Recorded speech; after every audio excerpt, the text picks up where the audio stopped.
Bonjour et bienvenue dans le podcast de l'UNOCEL. L'UNOCEL, c'est l'Union nationale des organisateurs de séjours éducatifs, linguistiques et de formation en langue. Depuis 1978, nous sommes le label qualité de référence pour les colonies de vacances, les voyages scolaires et les séjours linguistiques. Mais au-delà du label, notre mission, c'est aussi de créer un espace d'échange, de partage d'expériences pour grandir ensemble, vous, auditeurs, mais nous aussi, professionnels, nos adhérents et leurs équipes. Aujourd'hui, nous allons aborder un sujet central pour de nombreuses familles, la séparation, notamment lors d'un départ en colonie, en séjour linguistique ou en voyage scolaire. Pour en parler, nous avons le plaisir d'accueillir Miguel-Ange Garzo, psychologue clinicien et psychothérapeute psychanalyste. Bonjour Miguel-Ange, merci d'être avec nous. Bonjour, merci de me proposer de participer. Dans un premier temps, on va identifier et définir un peu ce que c'est la théorie de l'attachement et de comprendre l'impact que peut avoir la séparation. Donc les séjours, ils ont déjà commencé depuis plusieurs semaines et pour certaines familles, le départ s'est très bien passé. Pour d'autres, ça a été un peu plus compliqué. Pourquoi certains enfants, et il faut me dire aussi certains parents, vivent difficilement ce moment? Alors, donc avant tout, comme je disais, encore merci de m'avoir proposé de participer à ce podcast. Voilà, et donc j'interviens en qualité de psychologue, voilà, où j'ai une pratique clinique avec les enfants et les adolescents et les adultes aussi. Et voilà, et j'interviens dans le cadre des actions auprès de l'école des parents des éducateurs Île-de-France, l'EPE Île-de-France, voilà, qui est un lieu de formation autour de la question de la parentalité, de l'accompagnement, et qui est aussi un lieu d'accueil, de conseils pour les parents en difficulté. Alors, en effet, comme vous venez de le dire, au moment d'un départ en colonie, en séjour, alors je vais utiliser le terme séjour parce que comme ça englobe beaucoup plus de Ça choses. nous va. Voilà, le top séjour, eh bien, certains enfants, et faut préciser certains et certains parents, vont être confrontés à, on va faire la différence entre des inquiétudes et des angoisses. D'accord, hein. L'inquiétude, elle est saine. Voilà, on peut tout à fait être inquiet de voir son enfant partir en séjour. L'enfant peut être inquiet quant au fait de partir parce qu'il y a beaucoup d'inconnus, puis on va voir un peu ce qui se joue des deux côtés, du côté parent et du côté enfant. Et puis pour certains, ça va pas être de l'inquiétude, ça va être un peu plus, c'est de l'angoisse. Et l'angoisse, la difficulté de l'angoisse, c'est que souvent l'angoisse, elle paralyse. L'angoisse, elle nous empêche d'avancer. L'angoisse aussi, parfois, nous empêche d'intégrer un groupe. Je pense plus aux enfants quand ils sont sur le départ. Alors, d'où viennent ces inquiétudes et parfois ces angoisses? Eh bien, ça renvoie, comme vous l'avez dit, Lise, à la question de la théorie de l'attachement. Alors, la théorie de l'attachement, qu'est-ce que c'est? Donc, un auteur qui s'appelait Bowlby, qui s'est intéressé à comment l'enfant s'attache aux parents et comment le parent s'attache à l'enfant. Ça se joue, alors on dit communément que ça se joue dès les premières heures de la vie. Je dirais que ça se joue même in utero, d'accord? La manière dont le parent va penser son enfant. Alors, je ne vais pas vous faire un grand cours de psychanalyse là-dessus, hein, on va essayer d'être dans du pratico-pratique. En gros, qu'est-ce que c'est la théorie de l'attachement? C'est comment un parent permet à son enfant de s'attacher. Un exemple chez le nourrisson très simple, c'est que bah, le nourrisson, quand il pleure la nuit, c'est pas uniquement pour nous empêcher de dormir, c'est aussi sa manière à lui de créer du lien avec le parent. Donc le parent qui, dirons-nous, est adapté dans sa réponse, va se lever, va aller voir l'enfant et, dans la majorité des cas, la présence du parent va calmer l'enfant. Et là, c'est un lien d'attachement qui est en train de se créer. Le Ok. lien d'attachement, c'est quelque chose de l'ordre d'inné. C'est tous les nourrissons ont besoin de ce lien d'attachement. D'accord. Un auteur qui s'appelait Winnicott disait un bébé seul, ça n'existe pas. Le bébé, il n'existe que parce qu'il y a un parent ou un adulte auquel il peut s'attacher. J'ai en tête patiente que j'ai reçue pendant de nombreuses années qui avait énormément de mal dans sa relation et dans son lien aux autres. Et quand on a abordé, elle a interrogé ses parents sur la question de sa naissance et elle découvre là que quand elle est née, on lui a dit, quand elle est née, pardon, on a dit aux parents que elle allait pleurer la nuit et que le mieux était de ne pas aller la voir. Et elle raconte qu'en effet, de ce que disaient ses parents, elle a pleuré pendant 3 ou 4 nuits d'affilée. Les parents ne sont jamais allés la voir. Ils ont suivi ce pseudo-conseil et ils diront d'elle qu'elle ne pleurera plus jamais. Voilà. Et qui ensuite, à l'âge adulte, vient me consulter parce que elle a une difficulté dans la création du lien avec les autres.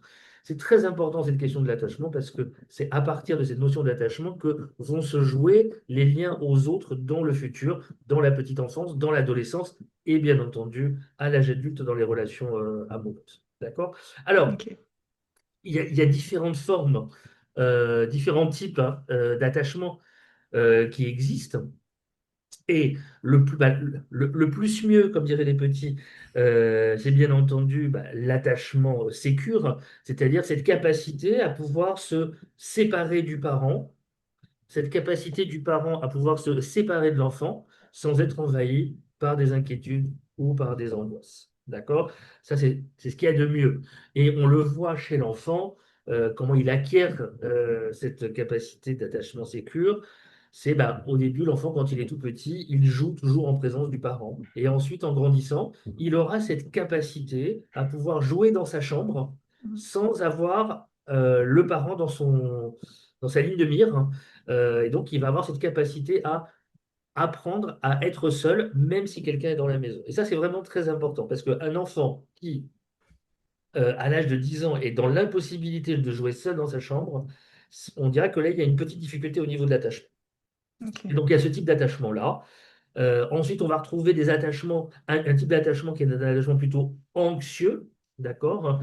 Où là, et des deux côtés, hein, du côté des parents et du côté de l'enfant, l'attachement anxieux, c'est plutôt un attachement où l'enfant va être dans une anticipation négative. C'est-à-dire qu'il sait que s'il y a une séparation, quoi qu'il va vivre, ça va être pourri, ça va être nul, ça va être naze. D'accord?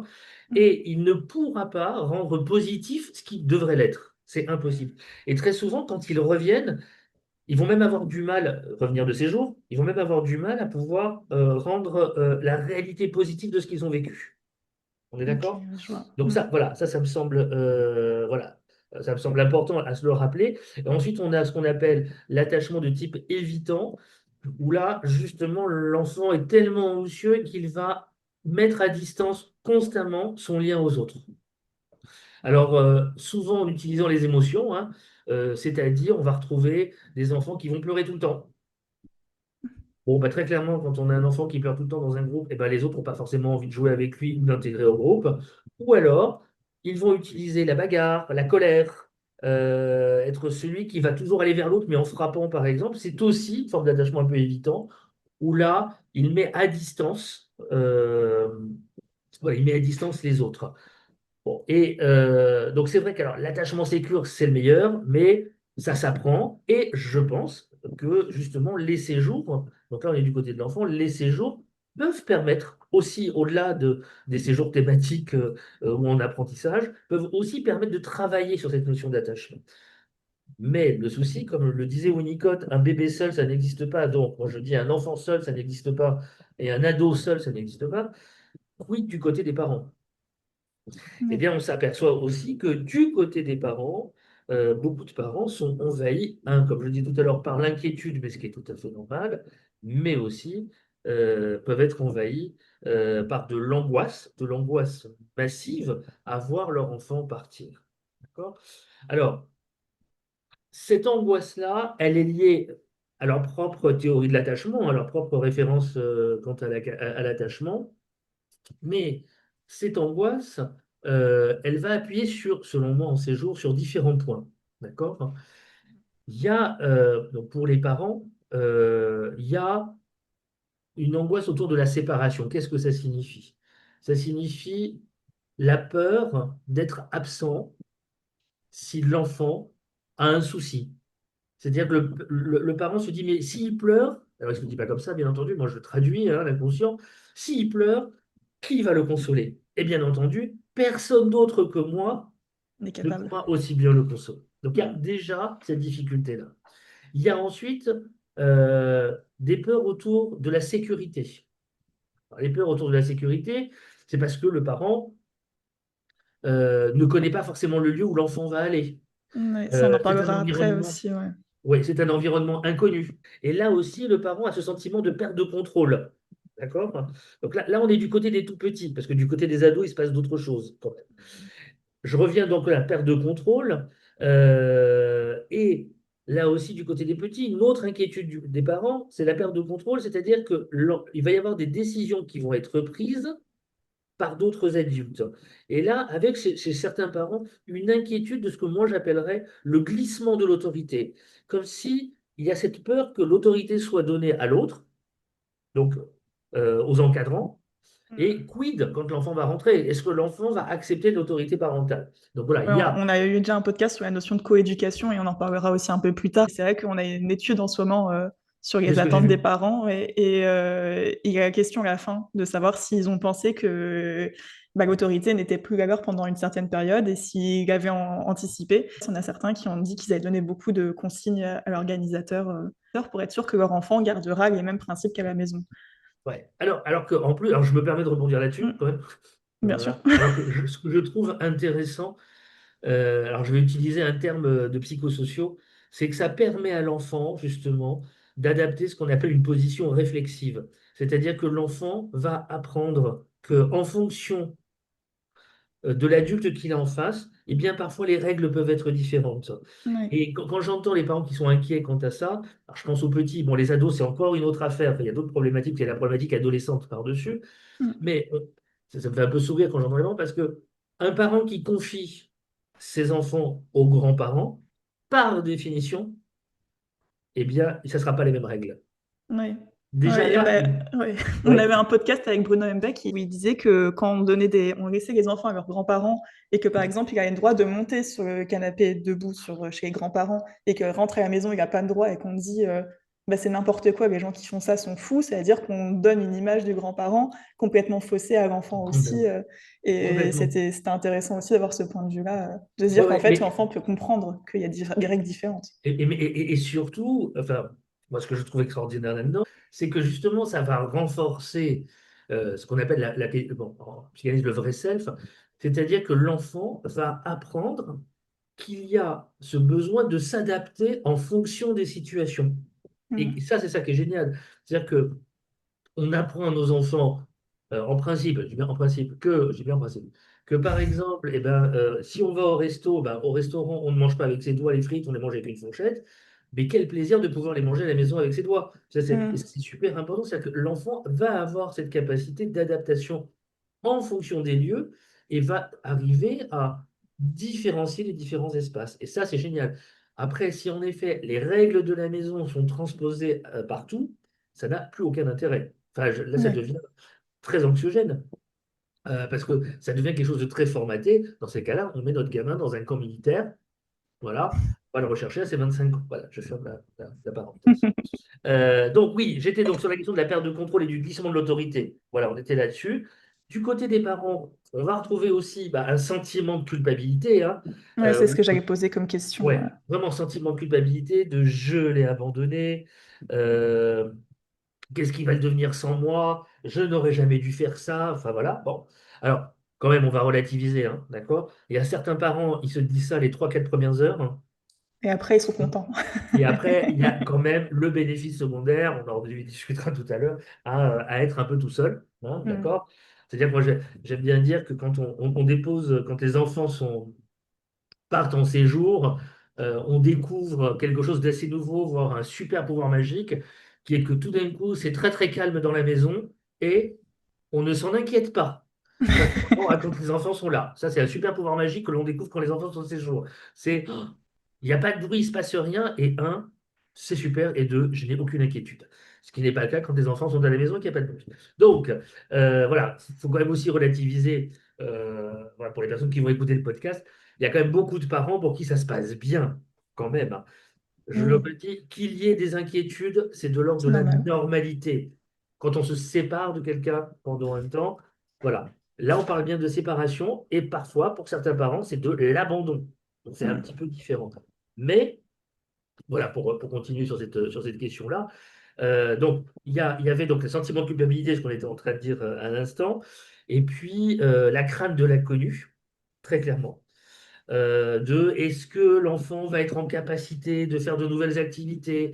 Est-ce que l'enfant va être en capacité de créer du lien social avec d'autres enfants? Voilà, il y a cette espèce d'angoisse d'anticipation qui est là aussi une crainte autour de l'inconnu, mais qui, quand même, dans beaucoup de cas, en principe, se dissipe au fur et à mesure des jours. Enfin voilà, il faut le redire, Mm. tous les parents ne sont pas non plus des grands angoissés quant à cette question. Moi, chez les enfants, j'avais noté qu'on pouvait aussi parler d'inquiétude et d'angoisse, mais j'avais aussi noté la tristesse, où bah, que ce soit un premier départ ou non d'ailleurs, hein, ils peuvent Tout aussi à être fait. tristes de partir et de se séparer temporairement de ces figures d'attachement. Oui, et c'est parce que cette tristesse, alors voilà, du côté des enfants, là, il se passe d'autres choses, mais cette tristesse, elle renvoie à la question du manque. Mm. Et je trouve ça très, enfin, je trouve ça très bien. C'est une belle expérience aussi de connaître ce qu'est le manque. Mon papa me manque, ma maman me manque chez les enfants. D'accord? Chez les ados, c'est encore autre chose. Enfin voilà, il y a quelque chose de l'ordre du manque. Et cette tristesse, là, pour le coup, elle doit être accompagnée par les encadrants Mm. quand l'enfant est en séjour. Voilà. Je vais dire quand même deux mots sur les ados. Oui. Parce que, voilà. Parce que bon, bah, chez l'enfant, on voit à peu près ce qui peut se jouer, hein, ces difficultés à se retrouver dans un groupe tout seul. Bon, enfin, seul dans un groupe, bien entendu. Il faut savoir aussi bah, que plus l'enfant est petit et plus la présence du parent est importante, parce que bah, Mm. il est moins habile. Donc par définition, bah, pour l'enfant, il va se retrouver avec euh, plus d'enfants autour de lui et moins d'encadrants, on va dire. Moins, voilà. Donc voilà, c'est une question d'adaptation, voilà, mais qui se joue très bien chez les enfants. Les enfants ont cette capacité-là, on le voit très bien à l'école. Mm. Pas besoin de partir en séjour, ces enfants qui pleurent en arrivant à l'école, et puis dès qu'on les a déposés, ils ont arrêté de pleurer. Enfin, voilà, il y a aussi cette. Ouais, et ça, je trouve que c'est extraordinaire, parce que c'est ce qui va permettre la socialisation là aussi, découvrir les différents liens d'attachement, parce que j'en ai pas assez Mm. parlé, on l'a dit, mais voilà, d'apprendre à. On aime son papa et sa maman, mais on va découvrir ce qu'est l'amitié avec Pierre-Paul Jacques, Mm. Brenda, et je sais pas quoi. On va créer aussi un lien d'attachement particulier à l'encadrant. Et Oui. c'est ça qui est très riche, c'est que les séjours vont permettre la découverte de différents liens en dehors de l'espace familial. Et ça, je trouve ça Mm. extraordinaire. C'est vraiment une expérience voilà, que je trouve, enfin, que je trouve très belle et qui va permettre à l'enfant de grandir et d'avoir, je le redis, cette capacité d'adaptation à l'âge adulte. Ça me semble important. Et Bon, cette découverte de l'autonomie aussi. complètement. Alors, c'est la découverte de l'autonomie, bien entendu, et on le voit chez certains enfants, ils vont acquérir des capacités qui étaient complètement cachées, Mm. justement par ce besoin d'autonomisation. Moi, je trouve que c'est ça qui est intéressant. Enfin, pour moi, le séjour, c'est partir en séjour. S'il y a une thématique, c'est l'apprentissage, bien entendu, mais pour moi, la base, c'est l'autonomisation, ça c'est le point un, et la socialisation, qui pour moi sont les deux éléments qui me semblent vraiment très importants et que les parents doivent soutenir dans la démarche. Ce qui revient quand même aussi, Elise, à pouvoir dire, je reviendrai sur les ados après, Mm. il faut pas que les parents aient peur de dire à leur enfant que eux aussi, à un moment, ils peuvent être tristes. C'est tout à fait enfin, il faut normaliser ce qu'est la tristesse. Oui. D'accord? Mais attention, normaliser ce qu'est la tristesse ne signifie pas transmettre son angoisse à l'enfant. Parce que si c'est pour dire à son enfant, j'exagère, je ne sais pas ce que je vais faire pendant les 15 jours où tu vas partir, je vais t'attendre là, ça va être très dur. Bon, clairement, l'enfant ne peut que être angoissé de l'autre côté. Totalement, oui. Et de dire que ah bah, peut-être que tu vas penser à moi à certains moments, tu seras un peu triste, moi aussi, mais je sais qu'on va se retrouver et je penserai au moment des retrouvailles. Voilà, Mm. ça me semble important. Et puis un autre point, je le glisse là, alors, ça va un peu dans tous les sens, c'est vrai, c'est aussi d'impliquer l'enfant dès le plus jeune âge à son Mm. départ. C'est ce qu'on va aborder juste après, justement. Non, mais moi, ça me va. C'était pour vivre un premier départ, quelques conseils. Mais c'est vrai, sur les premiers séjours, sur les ados, avec ce qui s'est passé, Covid, confinement, etc., nous, on voit sur les premiers séjours en colonie de vacances, ça peut être autour des 8 9 ans. Et en fait, ça s'est fait beaucoup plus tardivement. Donc, il y avait aussi cette notion de séparation sur des adolescents ou pré-ados qui, c'était la première fois qu'ils partaient de la maison après avoir vécu aussi un confinement qui Oui, pouvait être ah, impactant pour eux. oui, alors de toute façon, bon, c'est un sujet dont j'ai maintes fois parlé, c'est la question du confinement pour les Mm, adolescents, qui a été, voilà, qui, à mon sens, on n'a pas fini d'en voir les résultats et les conséquences. mm.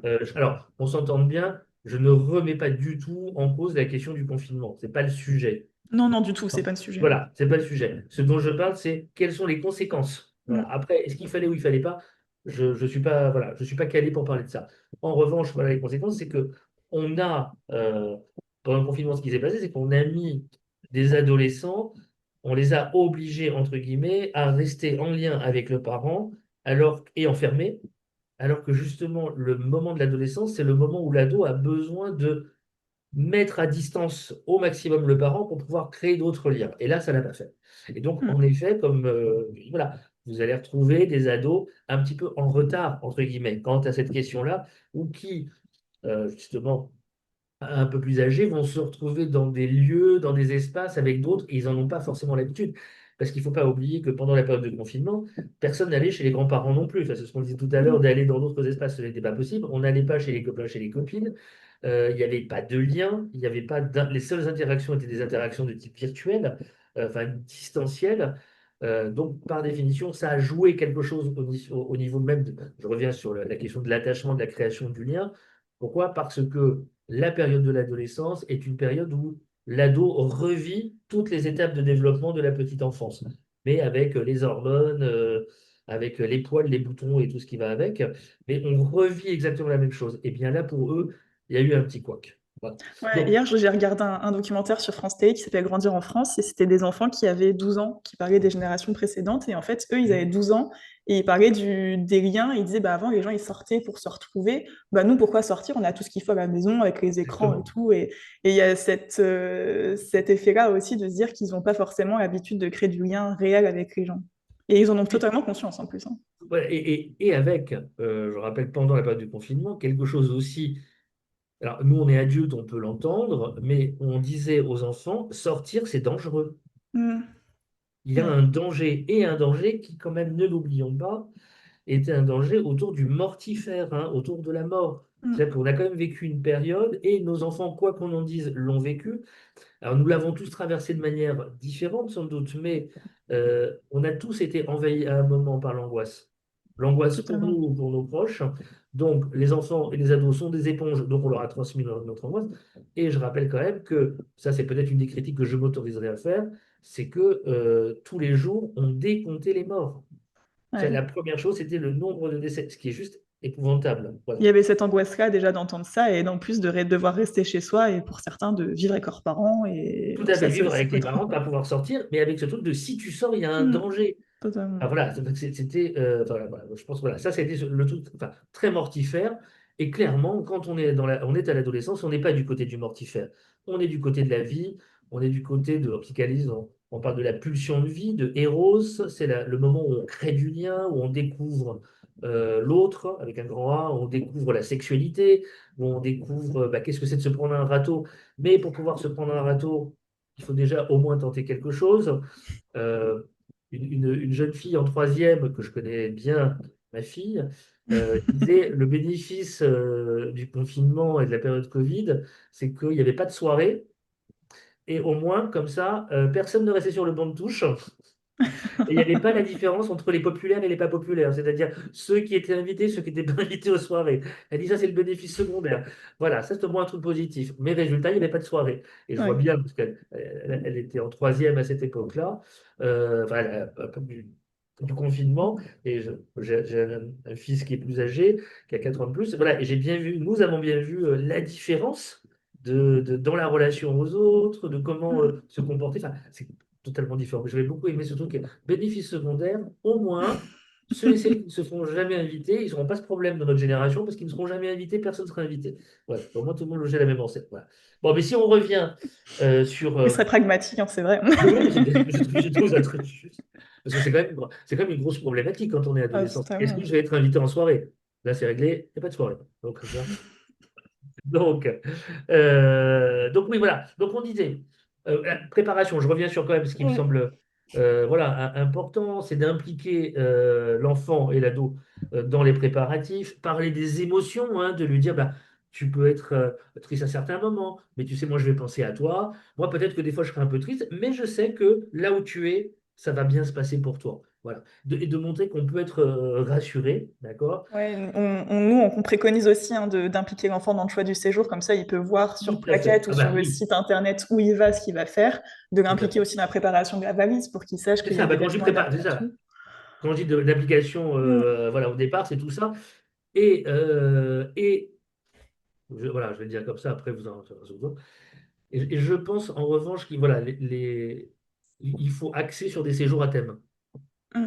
OK. Pour qu'il Bah, soit voilà, il toujours faut, voilà, occupé. à mon sens. Alors, Qu'il soit toujours pour qu'ils occupé. soient mais pas que. C'est-à-dire que, parce qu'il y a quand même un truc un peu spécial dans les séjours. C'est qu'on met ensemble un groupe de zozos, là, avec le fantasme qu'ils vont créer un groupe homogène et qu'ils vont tous bien s'entendre. Mmh. D'accord? Et que peut-être dans la vie réelle, s'ils s'étaient rencontrés, ils ne seraient jamais adressé la parole. Ouais, c'est vrai. Donc, donc c'est quand même quelque chose de particulier. D'accord? Alors que justement, je trouve que quand il y a quand c'est un séjour à thème, donc c'est, enfin je dis n'importe quoi, apprendre l'anglais, ça peut être, je pense aux derniers échanges qu'on a pu avoir, mais ça voilà, un séjour à thème, le sport par exemple, Mmh. et au moins, Il y a une on se... passion commune.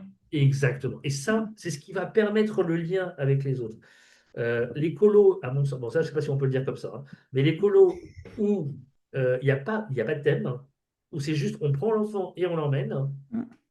je pense que ça, pour certains, ça se passe très très bien, bien entendu, mais pour d'autres, c'est plus compliqué. Sur un premier séjour, ça doit être très compliqué. Si Très on a très l'habitude de compliqué. partir éventuellement Oui, et qu'on repart avec des personnes qu'on connaît, là, complètement. d'accord, mais sur un premier séjour, oui. Si on est scout et qu'on part dans Mmh. ce genre de séjour, on n'aura aucun souci. On est d'accord, hein. Voilà. Mais sur un premier séjour, s'il n'y a pas quelque chose de, je cherchais le mot, mais il me vient, de fédérateur, Oui. quelque chose qui permet la rencontre entre les enfants ou les ados, parce que bien entendu, c'est l'encadrant qui va devoir jouer ce rôle de fédérateur.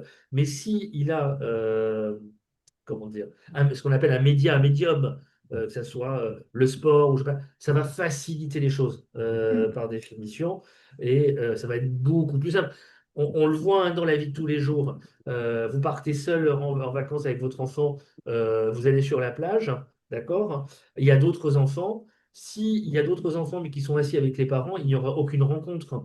En Mmh. revanche, s'il y a un match de foot, par exemple, ou un château de sable qui est en train de se faire, c'est le médium, château de sable et foot, qui va permettre la rencontre. Sinon, il y a trop de timidité et ils vont rester chacun de leur côté. Voilà, ferme la parenthèse. Et pendant le séjour, ça me semble important. Voilà, à mon sens, il faut éviter les appels trop fréquents. Voilà, voilà, il faut vraiment éviter. Et du côté des parents, faire confiance aux encadrants, hein. Ouais. C'est-à-dire que les encadrants, ils peuvent. Donc, parfois, je vais donner ces deux, trois conseils. Bah, rencontrer les encadrants avant, Ouais, savoir un peu qui sont les beaucoup encadrants. d'organisateurs proposent aujourd'hui des visios Voilà. avant pour présenter et le séjour et l'équipe. Et là aussi, on recommande aux parents d'y assister, mais aussi éventuellement de prendre l'enfant avec eux devant l'écran pour regarder ce qui se dit, pour voir qui sera Ouais, le directeur du séjour, etc. Et comme vous me dites, exactement. Ouais. on l'a dit très, très brièvement tout à l'heure, on parlait de coéducation. C'est vraiment un cheminement et c'est un cadre qui est fait, la colonie de vacances, le séjour éducatif en général, parents, organisateurs et enfants aussi, qui doivent travailler tous les trois ensemble pour le bon déroulement du séjour. Complètement. Complètement. Mais je trouve ça important hein, que ce que vous venez de dire, c'est que par exemple, que ce soit en visio, parce que comme je sais que ça peut être, les gens peuvent être un peu partout, hein, Mm, mais que même l'enfant puisse voir le visage ou du responsable ou des autres encadrants, enfin, ça me paraît vraiment primordial. Parce que déjà, la première rencontre avec quelqu'un, c'est déjà pas simple.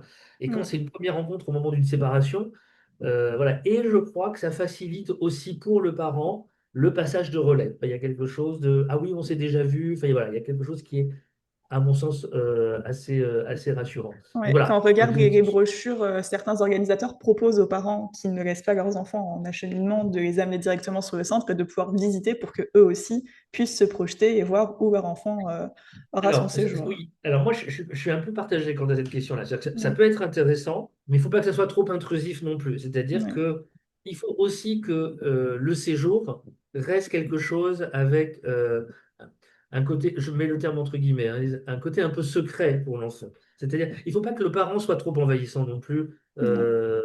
même dans sa présence sur le site. Alors, si certains le font, c'est qu'il y a sans doute certains parents en ont besoin, d'accord? Mais il faut aussi que l'enfant puisse vivre son expérience sans qu'il y ait constamment l'idée que le parent connaît déjà le lieu. Vous voyez ce que je Mm, veux dire? ouais. Voilà, ça me semble vraiment important. Il y a des choses qui vont se jouer là-bas que le parent ne saura jamais, et tant mieux. Et que Mm, si le parent est trop présent, c'est voilà. Et puis il y a des parents qui sont hyper envahissants, qui peuvent très bien débarquer en plein milieu du séjour parce qu'ils savent où totalement. c'est. Ben voilà. Bon, ou envoyer des drones je rigole, pour voir. Ne donnez pas d'idée. Je donne pas cette idée-là. Et voilà. Bon, après, Après, là, je pense qu'il faut prendre en considération le niveau d'inquiétude et d'angoisse du parent et l'âge de l'enfant. Parce que si un parent fait ça pour un gamin de 16 ans, là, on va s'inquiéter, hein, quand même. D'accord? Bon. Ouais. Et puis, il y a un autre. Et Pardon, oui, pardon, j'avais juste un petit élément à oui, rajouter que je trouvais aussi important. C'est alors là, plus du côté des organisateurs, hein, voilà. Euh, c'est aussi. Pourquoi pas de demander aux parents si lui, enfin aux parents au pluriel, hein, si eux sont déjà partis en colo ou en séjour. Ça me semble super important. mm, J'en avais parlé le temps. C'est oui, très important parce que ça peut. Alors, on peut avoir un parent qui est allé en colo, qui s'est éclaté en colo. Ça va faciliter les choses et on sait que totalement. là, on pourra faire alliance. Un parent qui dit ah non mais moi jamais de la vie, c'était épouvantable. D'accord. Donc on se dit ok là, il va falloir être là. Et parce qu'il y a aussi, pour certains parents qui ont vécu des colos qui ne sont pas forcément bien passés, hein, il peut y avoir aussi la réviviscence de souvenirs un peu traumatiques, de leur propre angoisse d'abandon quand ils sont retrouvés en colo ou, il y a très longtemps, ça n'existe plus, ce qu'on appelait les homes d'enfants. On déposait les enfants pour se reposer, enfin, voilà, des choses un peu compliquées. Ok. Où là, clairement, la théorie de l'attachement, on s'en battait les flancs avec une queue de sardine, hein. Je crois que les gens ne sont pas beaucoup intéressés à cette question-là à ce moment-là. Mais il faut, voilà, je pense que c'est intéressant de dire, de demander aux parents, voilà, voilà, qu'est-ce qu'il en est pour vous? Est-ce que vous avez déjà fait une colo? Oui, non. Est-ce que vous avez raconté à votre enfant? Enfin voilà. Et là, on peut avoir des parents qui peuvent être alliés. Voilà, Ouais, totalement. Et sur aussi sur l'accompagnement, pendant le séjour, en préparant le podcast, j'ai lu plusieurs forums de parents qui disaient qu'ils laissaient, des vêtements à eux dans la valise de l'enfant ou qu'ils mettaient un objet de la maison ou qu'ils leur écrivaient des cartes postales en amont. Est-ce que ça, c'est aussi de l'envahissement ou est-ce que, si l'enfant est en bas âge, c'est une bonne idée? alors, moi, je pense que si l'enfant est en bas âge, je ne sais pas si vous l'avez eu cette expérience-là, mais l'expérience d'ouvrir sa valise et de trouver un objet de la maison, je trouve que voilà, chez les petits, c'est intéressant. C'est intéressant de mettre un petit objet qui signifie on a pensé à toi, voilà, on te fait un petit clin d'œil. Moi, je pense que ce qui peut être sympa dans la mesure du possible, c'est quand l'enfant arrive, c'est qu'il y ait une lettre qui soit déjà Mmh. là. Je trouve que symboliquement, voilà. Et justement, je disais pas d'appel téléphonique, mais en revanche, quand c'est possible, de maintenir un contact écrit Ouais. quand même, voilà, envoyer du courrier, enfin voilà, écrire. Et pareil, de l'autre côté, que l'enfant puisse répondre. Mais je trouve qu'un petit peu. Bon, alors, en revanche, quant à la question de la fringue d'un habit dans des parents, bon, Ouais, c'est ce que j'avais lu un t-shirt avec, du parfum, une photo, un doudou, voilà, c'est ce que j'avais lu en préparant sur certains forums de parents qui disaient ça. Après, avec d'autres conseils, envoyer les cartes postales en amont, comme ça, il les a forcément, il les aura pas à la fin du séjour. Parce que sinon, il va se sentir abandonné totalement s'il n'avait pas de courrier alors ah que les ouais. autres en ont. Donc, faire confiance aux encadrants, éviter les appels téléphoniques trop Oui. fréquents. Alors ça va être Voilà. compliqué de le conseiller aujourd'hui, les appels téléphoniques, de réduire, notamment avec le téléphone qui est ultra Bah, présent. ce qu'il y a, c'est que peut-être d'expliquer aux parents que alors, je dirais minute après minute, mais jour après, enfin, allez, heure après heure, se crée un lien d'attachement, un lien aux autres, et Mhm. qu'à chaque fois que le parent réapparaît, c'est comme si l'enfant devait faire pour les enfants pour qui c'est plus difficile, devrait faire un pas en arrière. On remet une pièce dans la machine. Le principe de réalité qui réapparaît, on dit, ah, je suis séparé de mes parents, ça génère, pardon, de la tristesse, donc Mm. c'est compliqué, et c'est compliqué de retourner dans le groupe. Bon. Ouais. Et il faut aussi que les parents entendent que vouloir, en tant que parent, vouloir calmer ses angoisses à soi, en tant que parent, souvent c'est un peu ça, peut avoir des effets négatifs sur l'enfant, hein. Oui, bah, totalement. Ça lui rappelle, D'accord? que son parent est mal aussi d'avoir laissé partir. Voilà. Et que comment dire, attention, il ne faut pas non plus tout projeter sur son enfant. D'accord? C'est pas parce qu'on est angoissé en tant que parent que systématiquement l'enfant va l'être. En revanche, si on est angoissé et on appelle l'enfant et il perçoit cette angoisse, bah, par définition, l'enfant va être angoissé aussi Mm. et culpabilisé d'être parti. Enfin voilà, il va y avoir un truc voilà, assez compliqué. Mais je voudrais quand même, je vois l'heure, je voudrais quand même, Élise, revenir sur la question des ados, parce que c'est quand même, Oui, voilà, il y avait quand même un point particulier. Bon, sur les inquiétudes au moment de la séparation, alors, bon, alors clairement, du côté des ados, le moment du départ se joue pas du tout de la même manière que les petits, hein, d'accord? Parce que là, les petits, il y a vraiment l'angoisse de séparation, l'action de la vulnérabilité, enfin, voilà, bon.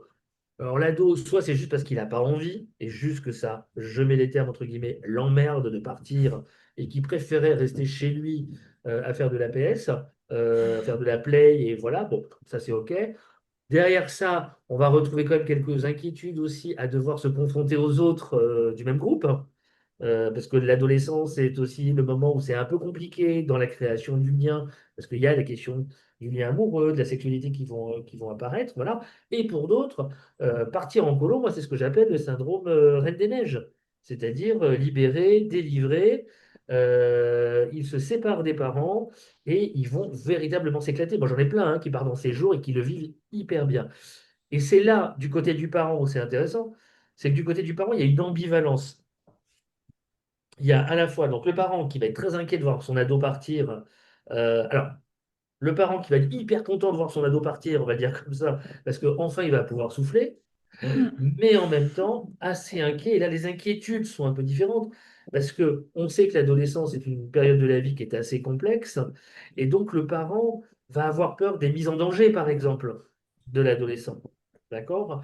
Va avoir peur de est-ce qu'il va fumer, est-ce qu'il va boire de l'alcool, parce que c'est l'adolescence étant la période de toutes les expériences, et cette inquiétude que ces expériences soient vécues ou que l'ado soit livré à lui-même à un moment qu'il soit à l'extérieur de la maison et que les encadrants, par définition, ne puissent pas forcément bien regarder ce qui est en train de se passer, parce qu'ils ont plusieurs personnes à encadrer, bien entendu. Et ça, on le sent chez certains parents, cette peur-là. Il y a un truc, c'est bien parce qu'il va rencontrer du monde. Et donc là aussi, je pense que les séjours à thème me semblent vraiment très importants, parce que ça permet de les concentrer sur quelque chose. Voilà. Mais de toute façon, ce que moi je dirais aux parents, l'adolescence, s'il vit des expériences, il doit les vivre.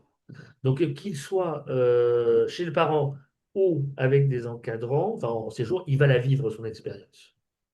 C'est ça qui me semble aussi important. Là où il y a beaucoup de frustration pour les parents d'ados, c'est que très souvent, quand ils rentrent, l'ado ne raconte rien. Et c'est Ouais. là où c'est compliqué un séjour avec un ado pour certains parents, c'est que quand l'ado part, alors déjà, l'ado à la maison communique très peu avec le parent. D'accord? On est dans des relations un peu monosyllabiques, hein, d'accord? Et que très souvent à la maison, quand l'ado parle, c'est essentiellement pour dire il n'y a pas de coca dans le frigo. Voilà. Et voilà, ça se résume très souvent à ça, à oui, non, bof, ou alors cette fameuse phrase qui est je gère. Hein, voilà. En revanche, une fois qu'ils sont en séjour, ils vont encore moins communiquer. Il y a déjà très peu de communication à la maison, et ça, c'est assez compliqué pour le parent. Et là, il faut aussi que le parent entende que c'est lié à la période de l'adolescence. Il y a ce besoin-là de pouvoir vraiment se détacher. Et je pense que c'est une très belle expérience, justement, de pouvoir se détacher autour d'un projet commun, d'un Ouais. séjour. Enfin, voilà, et ça, je trouve que c'est assez beau. Et puis, il se crée des relations, des amours, parfois. Moi, je trouve ça assez joli quand, je disais, j'ai des patients qui partent en séjour, quand ils me racontent leur séjour. C'est extraordinaire. Parfois, c'est là qu'a lieu le premier baiser. Et tout comme pour les plus petits, cette question aussi du contrôle et des règles, c'est est-ce que, voilà, quand il va rentrer à la maison, il va respecter les règles et la maison. La différence, petite différence il y a quand même entre ado et enfant quand il rentre, j'en dis un mot. Bon, l'enfant, bah, très rapidement, il va reprendre les règles de la maison quand c'est un petit. L'ado va avoir un peu plus de mal. C'est assez courant, hein, un ado qui rentre de séjour, les premières heures ou le premier jour, il fait profondément la gueule à ses parents. D'accord? Ça s'explique par quelque chose enfin, d'assez simple d'un point de vue psycho, mais même au-delà, ça peut être en séjour, ça peut même être en soirée. Mm. D'accord? On va prendre le thème de la soirée, où l'ado est parti en soirée, et puis il doit rentrer à 2 heures du mat. Il rentre, et là, il y a la mère en pyjama, dans le salon qui l'attend, et qui lui dit, alors, raconte-moi. Eh bien, ça, c'est épouvantable pour l'adolescent. Mm. Tout comme l'ado qui est en séjour, qui arrive, alors raconte-moi. Raconte. Mais il faut savoir qu'à l'adolescence, il y a un truc un peu particulier, c'est la notion de la temporalité. Ouais. C'est-à-dire que nous, en principe adultes, nous pouvons switcher d'un espace à un autre. En principe. D'accord? Pas trop mal. L'ado, il a besoin de plus de temps. Il Donc, faut ça qu'il signifie qu'il digère. faut lui laisser ce temps de sortir de la bulle Mm. du séjour pour pouvoir réintégrer la bulle de la maison. Et ça peut prendre 1 ou 2 jours. Donc, ça ne sert à rien de lui poser 50 questions. D'accord? Ça sert à rien de lui dire ah, t'étais mieux là-bas qu'avec nous. Ah, t'as vécu ta meilleure vie. Enfin, voilà. Ça sert Il faut lui laisser ce temps-là. Et dans la majorité des cas, l'ado va venir raconter.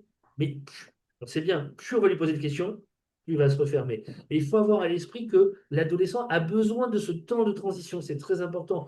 Imaginez, il a été avec ses pairs PAIRS pendant 15 jours ou 3 semaines, et Mm. tout d'un coup, il se retrouve avec ses vieux. Parce que, enfin, voilà, c'est quand même autre chose. Ouais, il faut D'accord. qu'ils prennent le temps de se retrouver cette réalité-là. Exactement. Et voilà. Et surtout, parce que je pense qu'il y a un ado qui disait ça, montrer à l'ado, c'est-à-dire que c'est pas parce que l'ado fait la gueule en revenant qu'on doit nous lui faire la gueule en Mm. tant que parent. De montrer à l'ado, parce que si on arrive dans des trucs très compliqués où je pense à un ado qui rentre de séjour, qui bon, bah, avait pas très envie de parler, il me dit, mais en même temps, on m'a pas vraiment accueilli, j'ai l'impression que j'étais pas attendu. Enfin, voilà. Sauf On que les s'intéresse parents pas à moi, ouais. Mm. voilà, les parents ont réagi comme lui a réagi en miroir, hein. Et Mm. donc chez lui, ça a généré un truc qui est, bah, en plus, j'ai l'impression qu'ils ont strictement rien à faire. Alors que pas du tout, ils ont juste répondu en miroir. Donc si conseil il y avait à donner aux parents, c'est un, d'accepter que l'ado fasse la gueule. On a décidé de faire des enfants, et ben on les assume jusqu'au bout. Ils font la gueule, ça fait partie de l'adolescence. N'oublions pas que nous aussi, nous avons été adolescents et on a fonctionné de la même manière, d'accord? Mm. On évite les moi à mon époque, d'accord? Parce que les moi à mon époque n'ont que pour objectif de interrompre le lien entre l'enfant et le parent. Et l'enfant vous dira, ah mais toi tu peux pas comprendre parce que à ton époque c'était comme ça, donc il nous le rebalance. Voilà. Accepter qu'il ait ce temps de transition, on va parler de temps de transition, en lui disant qu'on est content de le revoir, si c'est le cas, non, je rigole, mais on est content de le revoir, voilà, dire qu'on est content de le revoir, qu'il nous a manqué, voilà. Voilà. Et petit à petit, il va venir et il pourra discuter. Et il faut avoir ça à l'esprit parce que ça ne se joue pas du tout de la même manière chez l'enfant et chez l'adolescent. Vous écoutez le podcast de l'UNOCEL.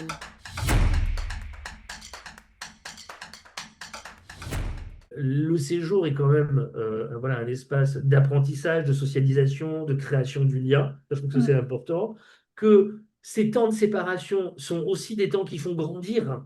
Se séparer, c'est apprendre aussi à devenir grand, véritablement, hein.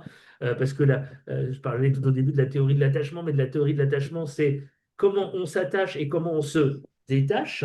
Et se détacher, c'est le parent qui permet à l'enfant de se détacher, véritablement. Donc, Mm. permettre à l'enfant de partir en séjour, eh bien, c'est voilà, c'est ça aussi. Et de se dire que bah, pendant le séjour, l'enfant, il va grandir. Alors déjà, hein, parfois, il grandit physiquement, ce qui est une réalité, d'accord? Mais il va apprendre plein de nouvelles choses. Il va, je le disais, créer du lien de socialisation, apprendre à s'adapter aux autres. Ne plus vivre que dans le cocon papa, maman, frère, Mm. sœur, ou un peu plus élargi, mais de découvrir aussi d'autres réalités. Ça aussi que je trouve aussi assez intéressant. Et puis, ça peut être aussi de découvrir des compétences inattendues, comme par exemple, bah, je sais pas, on va découvrir qu'un enfant, il va réussir à avoir une assiette avec plein d'haricots verts et apprendre à les cacher très discrètement sous la purée, ce qu'il ne savait pas faire auparavant. Ça aussi, c'est ce qu'on apprend en ces jeux. Et ben, cette conclusion, elle me convient très bien, et donc je vais pas faire la mienne. Donc merci beaucoup, Miguel Ange, pour cet éclairage précieux. Et si vous souhaitez en savoir plus, c'est séjour labellisé UNOCEL. On va retrouver toutes les ressources pour mieux préparer un départ. Rendez-vous sur notre site unocel.org. À très bientôt dans un prochain épisode du podcast de l'UNOCEL. Vous avez écouté le podcast de l'UNOCEL, n'oubliez pas de vous abonner. À très vite.